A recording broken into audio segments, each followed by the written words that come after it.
अस्सलाम वालेकुम व्यूअर्स, मैं हूं आपका होस्ट अब्दुर्रहमान और आज डिस्कस करेंगे पाकिस्तानियों के बैरून मुल्क मौजूद 150 बिलियन डॉलर्स के असासे, जिनमें से 100 अरब डॉलर्स तो ऐसे हैं जो किसी सूरत भी ट्रेस नहीं रखते, यानी कि वो इलीगल तरीके से पाकिस्तान से भेजे गए हैं। इस अहम बात का इंकशाफ साबिक चेयरमैन FBI शब्बर जैदी ने कराची में होने वाली एक कॉन्फ्रेंस के दौरान किया, जो कि Pakistan institute of international affairs में मुनक्कद हो रही थी।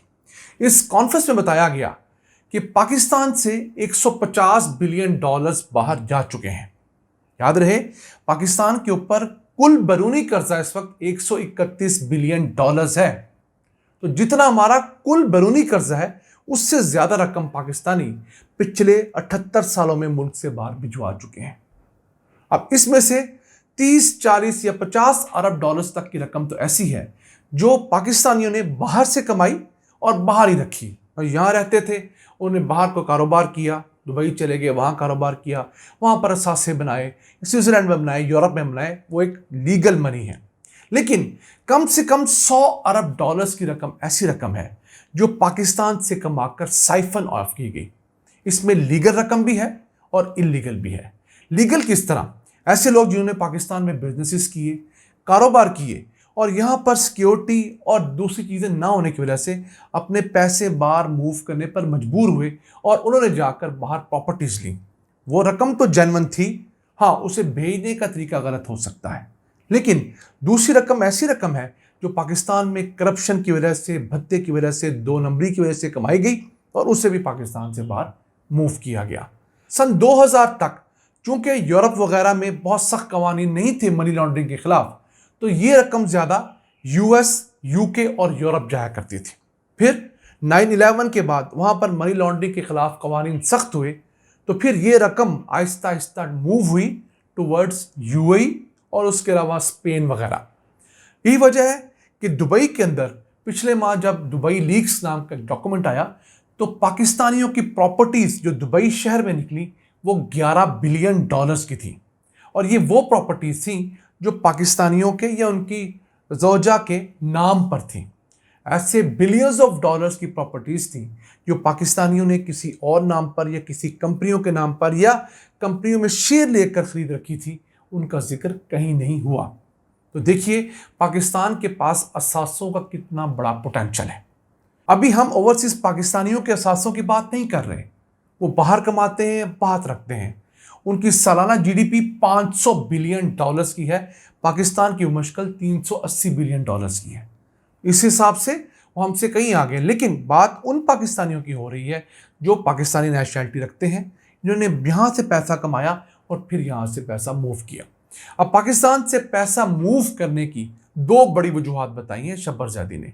एक सबसे बड़ी वजह यहाँ पर सिक्योरिटी का फुकदान है। नो डाउट हर अमीर आदमी को हर वक्त खदशा रहता है, चोरों डकैतों से तो रहता ही है, दूसरी तरफ टैक्स डिपार्टमेंट, नैब वगैरह से भी खतरा रहता है कि न जाने कब वो आकर उनकी पगड़ी उछाल दें। और फिर अदालतों का प्रोसेस इतना लंबा है और इतना कम्बरसम है कि उससे गुजरने के लिए शेर का दिल जुगरा चाहिए। एक तो बात ये होगी, और दूसरी बात है यहाँ के एतमाद की। लोगों को इस सिस्टम पे एतमाद नहीं है, गुज़िश्ता 30-40 सालों से ही नहीं है। जिस तरह ये मुल्क चलाया जा रहा है, तो उस एतमाद के फुकदान की वजह से भी लोग यहाँ नहीं रहते, अपने बच्चों को बाहर पढ़ने भेज देते हैं। फिर जब वो बच्चे बाहर पढ़ते हैं तो उन्हें पाकिस्तान पसंद नहीं आता, तो वो बाहर रहना ही पसंद करते हैं जब उनके पास वहाँ प्रॉपर्टीज ऑलरेडी अवेलेबल होती हैं। अगर कोई बच्चा UK पढ़ने गया है और वो अपने बाप की खरीदी UK में प्रॉपर्टी के अंदर रह रहा है, तो उसके पास वहाँ पर दुकानें हैं, बाकी चीज़ें, रेस्टोरेंट खोल लिया उसने, उसका काम चल पड़ा, उसे क्या ज़रूरत है पाकिस्तान दोबारा आकर इन्वेस्ट करने की, काम करने की। इसकी मैं मिसाल देता हूँ, डॉलर्स कंपनी पाकिस्तान की होम अप्लायंसेस के अंदर एक बड़ी कंपनी हुआ करती थी, जो फ्रिजों के अंदर, वॉशिंग मशीनों के अंदर टॉप मोस्ट सेलिंग ब्रांड था।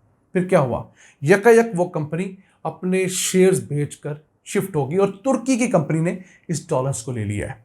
मैंने कुछ तहकीक की तो पता चला कि डॉलर्स को लेने वाली अब जो पौध थी, जो तीसरी जनरेशन थी डॉलर्स फैमिली की, जो डॉलर्स को चला रही थी, वो पाकिस्तान में कारोबार करने की ख्वाह ही नहीं थी।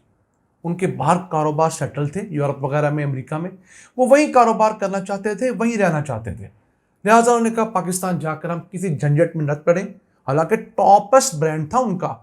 उन्होंने यहाँ पर अपना जो सारा सेटअप था वो 400-450 मिलियन डॉलर का बेचा और यहाँ से मूव हो गए। इट मीन्स उनके वहां पर असासे इस 400-450 मिलियन डॉलर की कंपनी से ज्यादा मालियत के थे और उनको वहां पर ज्यादा प्रॉफिट मिल रहा था। अब पाकिस्तान में अगर कोई बंदा भी रहता है तो उसके पास इन्वेस्टमेंट के ऑप्शंस क्या क्या है आप गिन लीजिए।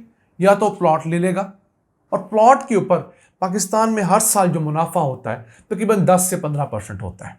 आजकल तो हालात बुरे हैं, वैसे ऑन एवरेज कह रहे हैं। गोल्ड इसी रेंज में है। अगर आप चले जाएं डॉलर्स तो वो भी 8-10% के हिसाब से बढ़ता है। तो ये वो चीज़ें जिनमें आप नॉर्मली इन्वेस्ट करते हैं। सबसे ज़्यादा इन्वेस्टमेंट अगर रिटर्न कर रही है तो वो स्टॉक एक्सचेंज कर रही है। तकरीबन 18% का रिटर्न आपको मिल जाता है अगर आप लॉन्ग टर्म के लिए इसमें इन्वेस्ट करते हैं। ये मोटे मोटे फिगर्स हैं, तो आपके पास तो गिनती के चंद ऑप्शंस हैं। इसके अलावा अगर आप फैक्ट्री लगाने चले जाएं तो अल्लाह माफ़ करे आपको कोई 30-32 महकमों से एनओसीज और अप्रूवल्स देनी पड़ती हैं। बिजली का मीटर रिश्वत देकर लगवाना पड़ता है। ट्रांसफार्मर के लिए मिन्नतें भी करनी पड़ती हैं, रिश्वत भी देनी पड़ती है। गैस का मीटर रिश्वत के बगैर लगता नहीं इंडस्ट्री के अंदर। और इसी तरह की एक लंबी चौड़ी डिमांड्स है सरकारी अफसरान की। फिर उनके छापे हैं, टैक्स वालों के मामलात हैं। तो ये तमाम वजूहात की वजह से जो लोग पाकिस्तान में कारोबार करते हैं वो पाकिस्तान के अंदर अपना कम से कम असासा रखते हैं। या तो बहुत छोटा और दरमियाने दर्जे का ताजर है, वो बेचारा मजबूर है। लेकिन जो बड़ा ताजर है, जो बड़ा सनतकार होता है, वो साथ साथ अपनी सेविंग जो है यहाँ से हुंडी वाले के जरिए जैसे भी उसका बस चलता है मुल्क से बाहर भेज देता है। वहाँ पर उसका पैसा उसे सिक्योर महसूस होता है। उसे पता होता है मेरे प्लॉट पर कोई कब्जा नहीं करेगा या मुझसे कोई भत्ता मांगने नहीं आएगा। मेरी जान, मेरा माल, मेरा अहलो अयाल महफूज रहेगा। और वहाँ की पॉलिसीज़ 10-10, 15-15 साल स्मूथ एक जैसी चलेंगी। पाकिस्तान की तरह नहीं कि आज आपने कानून बनाया कि ओवरसीज पाकिस्तानियों को वोट का हक दिया जाएगा, आने वाली हुकूमत अगले 2 माह बाद ही वो हक वापस ले लेती है। आज आप हक देते हैं इंडस्ट्री को कोई काम करने का, उनको बिजली सस्ती देने का, आने वाली हुकूमत उस फैसले को रिवाइज कर देती है। यही वो वजह है जिनकी वजह से दुबई की चांदी हुई है। पाकिस्तान से अरबों डॉलर्स उठकर जा रहा है दुबई में, यूएई में, कतर में। फिर हम रोते हैं कि हमारे पास अपने कर्जे अदा करने के पैसे नहीं हैं। याद रहे, जब तक हम पाकिस्तान में कम से कम 2 काम नहीं करेंगे, सबसे बड़ा काम, लोगों को सिक्योरिटी नहीं देंगे। सिक्योरिटी का मतलब ये कतई नहीं है हर सनतकार, हर बिजनेसमैन या हर अमीर आदमी को पुलिस के 2 डाले, 2 मोटरसाइकिलें दे दी जाएं। इससे खौफ फैलता है। मैं खुद ज़ाती तौर पर एक एग्जीबिशन में गया जहाँ पर बहुत बड़ा चाइनीज़ डेलीगेशन आया था कराची के अंदर। वहाँ पर मुझे उन्होंने बताया कि हम तो आपकी पुलिस की नफरी देख कर डर गए हैं। इस मुल्क में, इस शहर में इतना सिक्योरिटी का इशू है कि हर चाइनीज़ के साथ 2-2, 4-4 पुलिस एहलकार जा रहे हैं। आपको ओवरऑल सिक्योरिटी बेहतर करनी है। आप चाइना चले जाएं, आप इवन अपने यूएई चले जाएं, आपको कितने पुलिस वाले दिखाई देंगे। और अगर पुलिस वाला दिखाई देगा तो उसके हाथ में गन नहीं होगी। तो जनाब, इस तरह आप एक डेटरेंस पैदा करते हैं।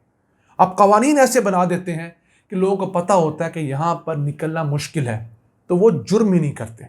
सबसे पहले सिक्योरिटी, और दूसरा कम से कम उन्हें एक इन्वायरमेंट का एतमाद दीजिए कि यहाँ बिजनेस करेंगे तो आपका पैसे के साथ साथ आपका पूरा सेटअप महफूज होगा और पॉलिसीज ओवरनाइट नहीं बदलेंगी। यही कुछ होगा तो हम उम्मीद कर सकते हैं कि ओवरसीज से क्या, पाकिस्तानी अपना पैसा यहाँ पर लगाएंगे। वरना हम सऊदी की तरफ देखेंगे, चाइना की तरफ देखेंगे, वो हमें लारे ज़रूर लगाएंगे, हमसे दावे वादे ज़रूर करेंगे, मैच्योर नहीं होंगे। नाज़रीन, ये था आज का एपिसोड। हमें उम्मीद है आपको चंद नई बातें सुनने को मिली होंगी। अपने मेज़बान अब्दुल रहमान को इजाज़त दीजिए। अल्लाह के बाद।